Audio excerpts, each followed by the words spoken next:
صباح الخير وصباح النور عليكم.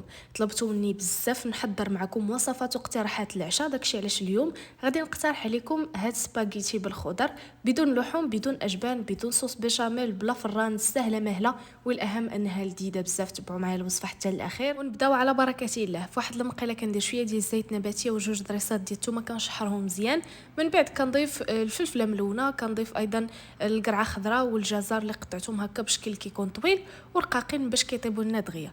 صافي هنا كنبقى مره كنحركهم، النار تكون مهيله بحال الا بغات تطفى كنغطي عليهم وكنخليهم حتى كيدخلوهم الطياب وكيدبالوا كيوليو ليا بهذا الشكل هذا. في هذه المرحله كنضيف 200 غرام ديال صلصه طماطم جاهزه، كنضيف ايضا شويه ديال لاصوص حاره او الهريسه وشويه ديال لاصوص صوجا اختياريه، كنضيف ايضا الزعتر وكنمزج هاد المكونات وكنشحرهم مزيان.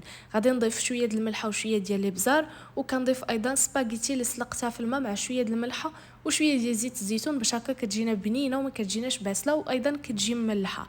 صافي غير كنضيفها كنمزج مزيان هاد المكونات مع بعضياتهم حتى كتشرب لنا لاصوص مزيان وكتمتزج مع باقي المكونات. صافي وكنضيف الربيع قزبور معدنوس في اخر مرحله باش هكا كنحافظوا على داك اللون ديالهم وكنحافظوا حتى على النكهه ديالهم وكنقدمها كيكون هذا هو الشكل ديالها. كتجي رائعه ولذيذه بزاف بدون لحوم بدون اجبان، يعني وجبه غداء او عشاء في الدقيقه 90. ضروري تجربوها والى اللقاء.